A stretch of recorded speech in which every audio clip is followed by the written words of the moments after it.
You are watching College Football Now. I am James Yoder. Alongside me is our college football expert, Tom Downey. Follow us on Twitter below. We've got our top 10 Heisman candidates through kind of, 8 Saturdays into the season right now. The cluster that is right now. Yeah, so much more than halfway. It's very clear at the very top of it, but once you get into it, it is tougher to figure out. Let's take a look at the bottom half of the top 10. At there, number 10 on your right side of your screen, we've got Benny Snell, the running back out of Kentucky. Big time season for him, Tom. I love him. I think he's done a fantastic job, and I think in general he's been a little bit underhyped. The touchdowns are only there. He's had some rough games, but he's carrying that Kentucky offense. I think in general, James, as you look through 6 through 10, order it however you guys want. None of these guys are going to win, right?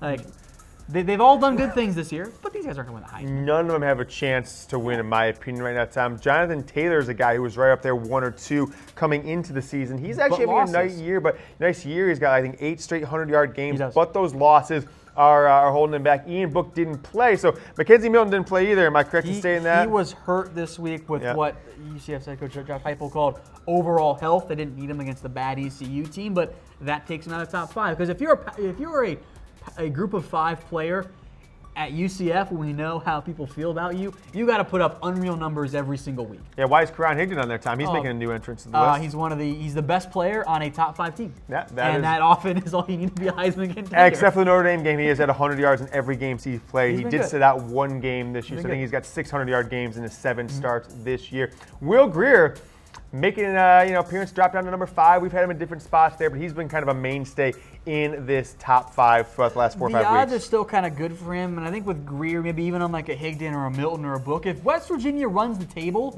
and Will Grier looks fantastic, he can maybe get himself back into the discussion. I don't know if he'll win it, but he can get an invite. Yeah, they've got a brutal November coming up. West Virginia does. He's throwing the ball at a 71% clip this year. Completion percentage, 2,000 yards, 22 Ds, 7 interceptions. When you got 2 out there throwing 0 interceptions all year, it's going to be tough to break that into that Heisman spot. Number 4 on the list, Tom, and I'm going to let you pronounce this guy's last name because I think I've messed it up quite a few times. Travis Etienne. Yeah. He has put up touchdowns. He has been like, okay, Clemson, we need a score, we're going to give it to Etienne. Now, didn't have great stats in terms of yards and carries against NC State. We did score 3 more touchdowns again.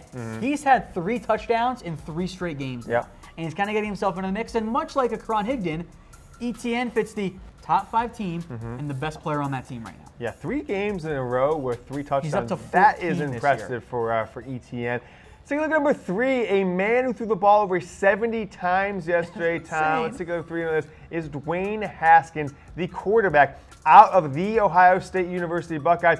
He's having a tremendous year. I was talking to my dad yesterday after we watched the Michigan game, Tom.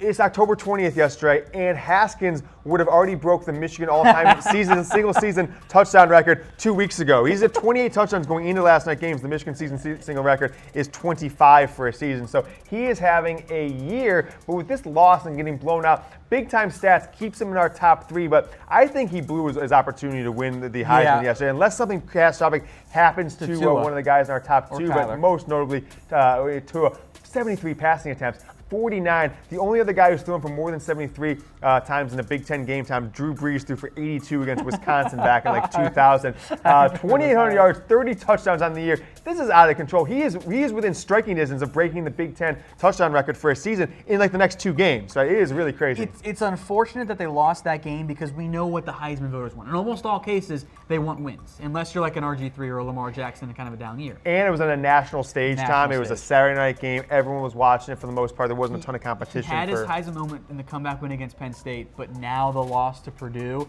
with other guys playing just as well, it really puts him kind of behind the eight ball. He was not that far behind number 1.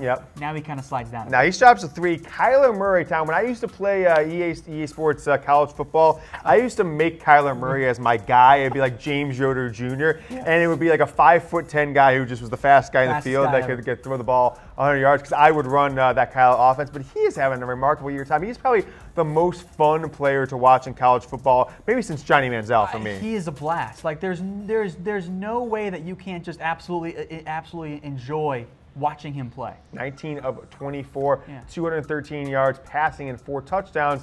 Only a couple rushes for 19 yards. That's is odd for him, but 4 touchdowns yesterday in that win on the road versus TCU. Kyler Murray is our number 2. His season stats have been great. Like, he's put up great numbers, and like you said, I don't know if there's a more fun college football player to watch, just from like a pure entertainment standpoint. Yeah. Because he does so many different things for you. Yeah, and he's going to have the opportunity. He's got a couple big-time games left. If something happens to Alabama, if they lose a couple games, which is unlikely, if Tua is, he's had injury concerns, Tua had a couple weeks back. Has a knee sprain. And if that doesn't happen, but he is our number 1, Tom. At this point, barring an injury, where I think he'd have to miss multiple games, or he'd have to miss 2 games, or Alabama would have to lose 2 games for this to change, because he's not doing anything spectacular. He has not had a Heisman moment yet, but he hasn't had to. He just goes in and throws for 300 yards and 4 touchdowns in the first half of every single game Alabama plays, and with that, there's nothing else you can say about this guy. He is the best player in college football. It's not even close, and I think, Tom, he is getting close to he'll break the record for all the Heisman records for biggest margin of victory, most first-place votes. He'll look back and say this is the greatest Heisman season of all time, not from the stats perspective, but just from he walked his way through. He sleptwalked. There's no need to even talk about anybody else. I've never seen, I don't think, a quarterback ever make it look so easy. Now, like, partially because the Alabama's just loaded overall, but he's been perfect. Yeah. Or at least as perfect as you can be in the college football level. Like 70% completion percentage. Hasn't really made a mistake all year. Hasn't played the fourth quarter yet. I'll go back and look at this, Tom, but there was a great analysis that another company did a week back. It was 2 of his first 6 starts in college versus the best 6 starts of the last 8 Heisman Trophy winner quarterbacks. He was better in his first 6 starts in every statistical category other than completion percentage against Baker Mayfield's best 6 starts in college. It's insane how much better. Kind of recapping the top 10 here. You see a new entry on there. Michigan fans like this. Karan Higdon comes in at number 6. We saw the top 5 right there. It is Tua all day for me. Everything beyond you guys. Everything beyond the top 3 is a complete mess in terms of the order. Who will win the Heisman Trophy, Tom? It's Tua for me. I don't think anyone who votes, if this goes on, if they go undefeated and he throws 70%, and even if he throws a couple interceptions, of course. Throws 40 TDs and 2 picks. Yeah, 2 picks. If anyone votes for anybody else first, they should have the Heisman Trophy vote revoked. I mean, that is insane.